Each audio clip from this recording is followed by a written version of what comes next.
Senhoras e senhores, é singular o privilégio de representar a Câmara dos Deputados na celebração dos 35 anos da Lei Maior da República.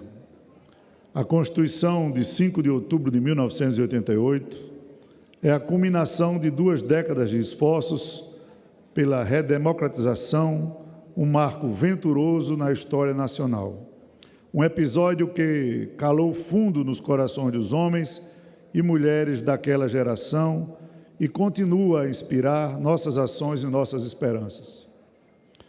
Para mensurarmos adequadamente o significado de 3 décadas e meia de regime democrático entre nós, convém fazer uma brevíssima recapitulação do caminho constitucional brasileiro.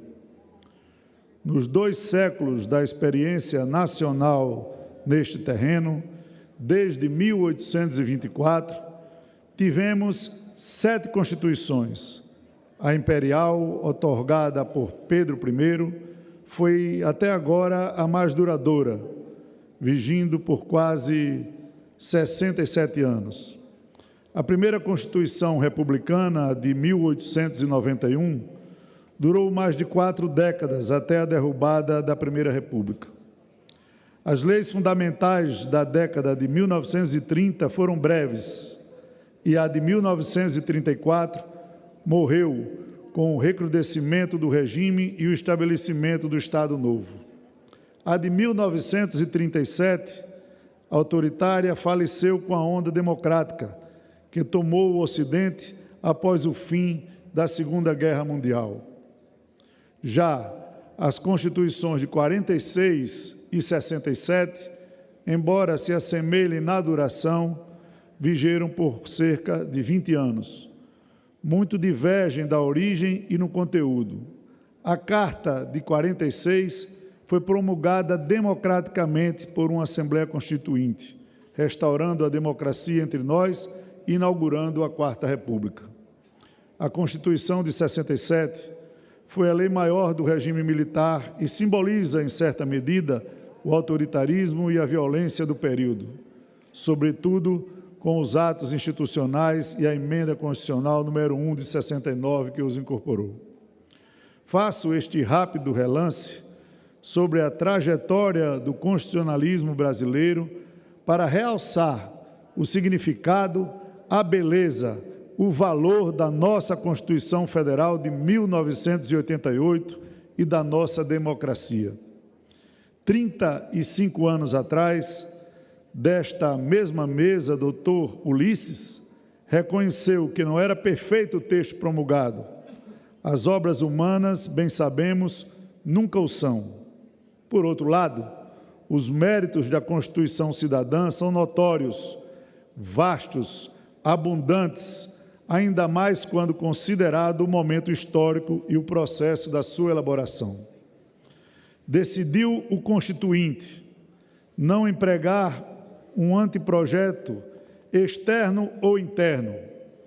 Todo o trabalho se deu dentro da Assembleia Constituinte, suas 8 comissões temáticas e 24 subcomissões. Foram analisadas, relatadas e votadas mais de 61.000 emendas e 122 emendas populares, algumas com mais de 1 milhão de assinaturas. Não podemos esquecer das dezenas de milhares de cartas com sugestões recebidas pelo Congresso Nacional antes do início dos trabalhos. O processo constituinte foi eminentemente democrático.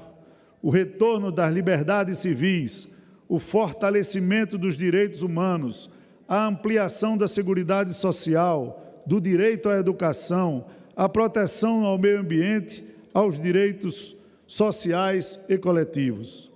Não há dúvida do avanço, da vanguarda da Constituição de 1988.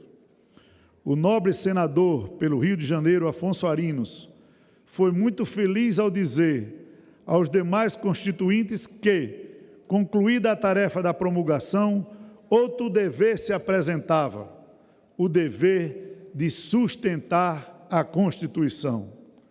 Sustentar a Constituição é, antes de tudo, cumpri-la e fazer que seja cumprida.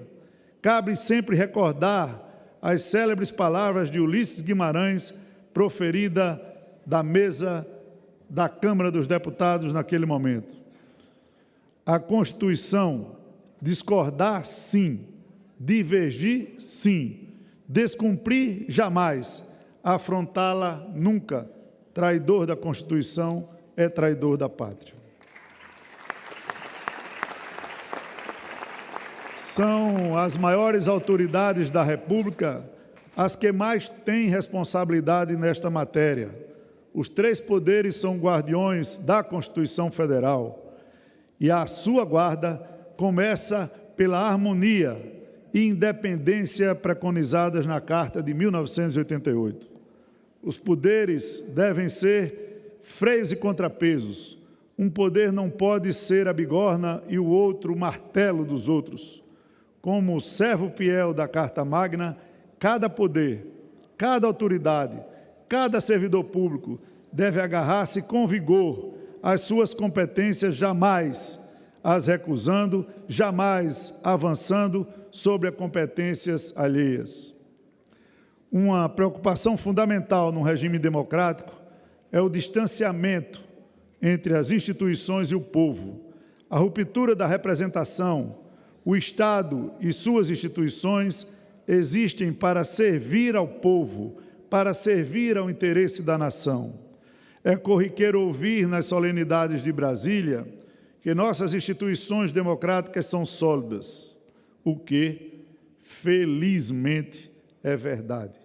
Sem embargo, precisamos garantir que esta solidez seja a do pilar que suporta o edifício da democracia, não da rocha que esmaga este mesmo edifício.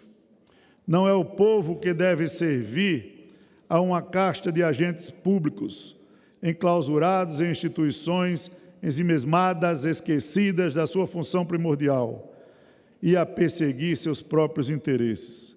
Compartilho com todos essas reflexões, nobres deputados e senadores, para enfatizar o nosso papel na manutenção deste tesouro legado constituinte de 1988. E por todos os brasileiros, repito, por todos os brasileiros que lutaram pelo retorno do regime democrático entre nós. A tarefa iniciada na Assembleia Constituinte não está, como disse anteriormente, concluída. Temos ainda um longo caminho a percorrer, a fim de tornar concretos a todos os brasileiros os direitos assegurados no 5 de outubro de 1988. Ao trabalho e muito obrigado a todos.